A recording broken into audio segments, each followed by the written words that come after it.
আল্লাহ বিচার করবেন।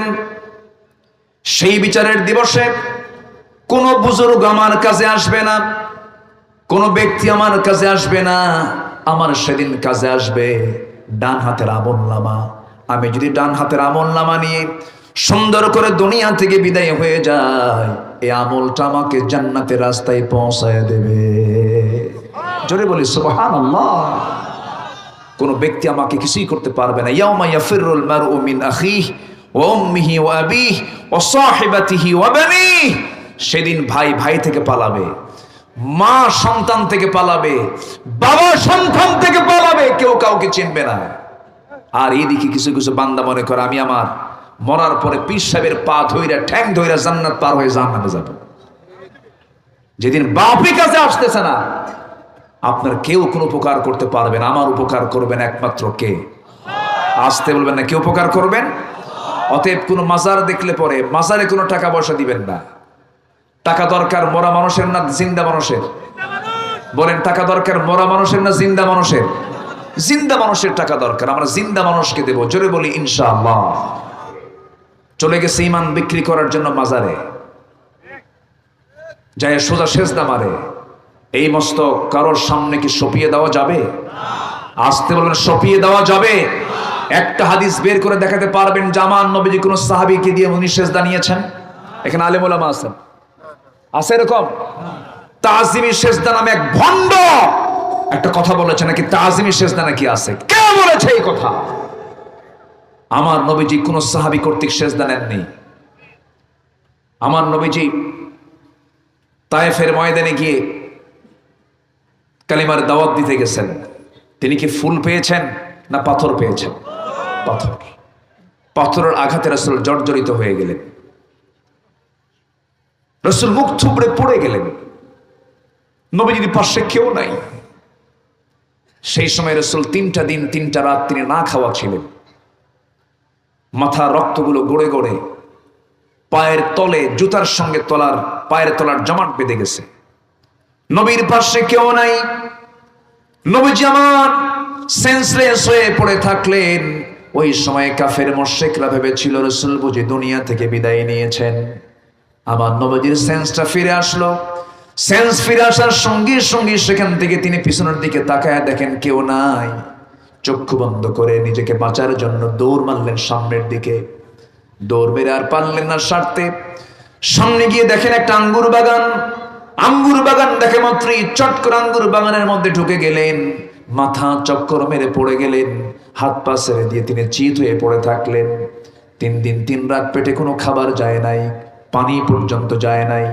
নবীজির শরীর থেকে রক্তক্ষরণ হচ্ছিল। ওই আঙ্গুর বাগানের কেয়ারটেকার দূর থেকে লক্ষ্য করে দেখে কে যেন চিত হয়ে পড়ে থাকলো। সামনের দিকে তাকায় দেখে এত সুন্দর চেহারার মানুষ, এত রক্ত ঝরতেছে, লোকটা তো মারাই যাবে। দয়া হলো, মায়া হলো। আঙ্গুর বাগান থেকে কয়েকটা আঙ্গুর হাতের মধ্যে পেরে নিয়ে চিপে চিপে মোটে 1 গ্লাস আঙ্গুরের রস প্রস্তুত করে নবীর সামনে দিয়ে বলতেছে, যুবক, রসগুলো খাও। আঙ্গুরের রসগুলো তুমি যদি না পান করো তুমি মরে যাবে। আঙ্গুরের রসটা তুমি পান করো। আমার নবীজি কোনো মতো উঠলেন। নবীজির হাত কাঁপতেছিল, শরীর কাঁপতেছিল। কাঁপা কাঁপা হাতে সেই আঙ্গুরের রসের গ্লাসটা হাতের মধ্যে নিলেন। বিসমিল্লাহ বলে 3 ঢোকে তিনি পান করলেন।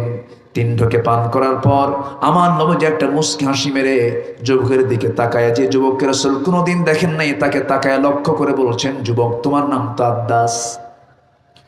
যুবক মনে মনে চিন্তা করে, কোনোদিন দেখা হলো না, কথা হলো না, আমার নামটা সেই লোকটা কেমন করে বলল।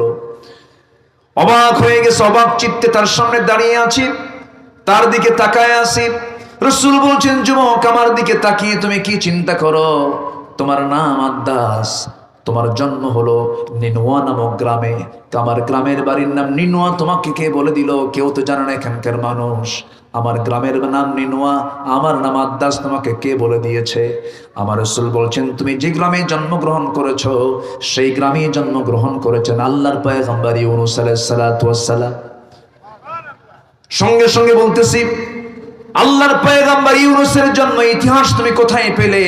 আমার জন্ম না হয় সেই গ্রামে হওয়ার কারণে আল্লাহ নবীর জন্ম এই গ্রামে আমি জানতে পেরেছি, তোমাকে কে জানায়া দিল? রাসূল মুস্কি মুস্কি হাসি মেরে বলছেন, যুবক, একজন নবীর কাছে তো আর একজন নবীর তথ্য থাকতেই পারে। আদ্দাসের বুঝতে দেরি হলো না।